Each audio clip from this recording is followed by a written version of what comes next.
Welcome to the Be Your Own Answer podcast, empowering good people like you to amplify your voice, your message, your movement. We believe that when 10,000 uncommon leaders step into high-level platforms, we will transform and heal communities across the planet. It's time to be your own answer. And now your host, Nerissa Street.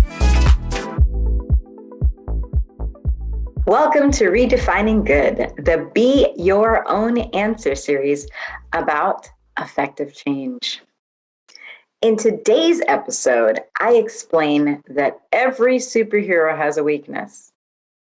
So, how do we, in the nonprofit and community change world, confront the Savior Complex? So I'm reflecting on my 2 decades of experience working with social organizations, small businesses, artists, and other change agents who are working to benefit their community. The world has changed. So I'm offering some new approaches to executives who want to stay relevant while serving. Nonprofit work has been very impactful on the world. In fact, some of the greatest innovations in social benefit have come from the nonprofit foundations. But there's another often overlooked issue in nonprofit work that can be damaging. When a community is being plagued with a particularly pressing problem, it can be easy to look at it from the outside and decide that you know the solution.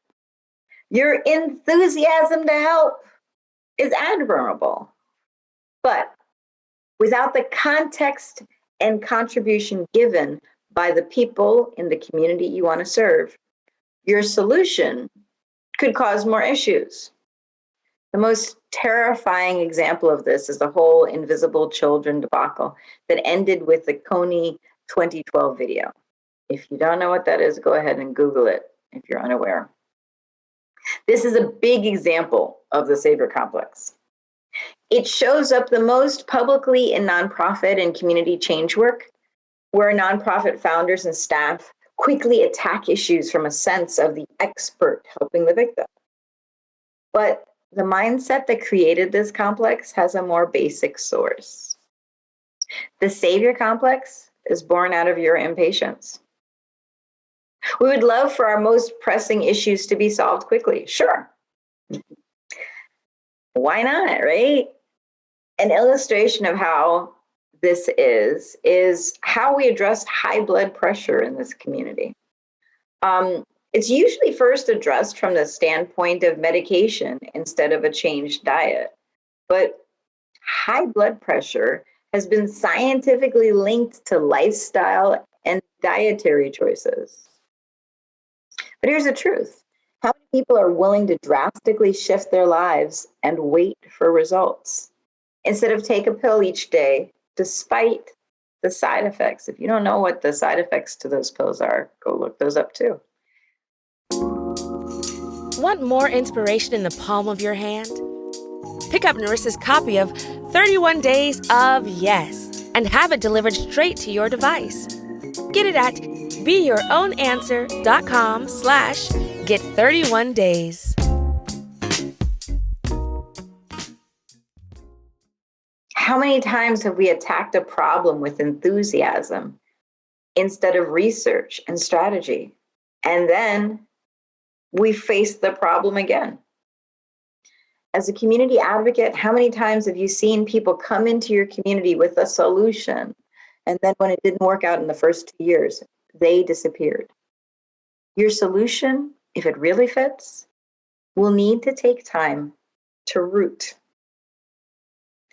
There is an alternative to the Savior Complex. Take a look at the Harlem Children's Zone initiative. Back in the 90s, the organization, which had already spent its time immersed in the community, took a good look at what could solve the problem of intergenerational poverty. They then engaged the community in this solution and discovered, so first of all, they engaged the community in the problem And then they discovered that there was a systematic lack of resources that compounded the problem. The organization then dedicated themselves to addressing it all. Listen to me, all of it, through a very specific lens. And it was the lens of the child who was impacted. This organization from the 90s now serves close to 15,000 people in 97 city blocks. So their target were these city blocks and addressing, let me say this clearly, all of the needs in those city blocks and addressing the needs of the entire family. Their success was impossible without the contribution and the ownership of the people they sought to serve. Their progress and their impact is fantastic. Saviors believe that their outside perspective is key to solving a community's concern. Servants and servant leaders understand that their outside perspective must be filtered through the community's wisdom. If you find yourself frustrated by the good work you want to do, ask yourself, am I pushing my agenda? Or am I actually advocating for my community? Am I satisfied with a Band-Aid, or am I truly interested in healing the wound? If you are, then you'll take the time to engage the community you want to serve. What's the point of bringing a solution if no one wants to try it? So, my colleagues in the field, the world is calling you to redefine the good game. Don't you want your great community impact to be there after you've gone? It's time to bring this idea of radical innovation to community leadership and then to the businesses and organizations we run.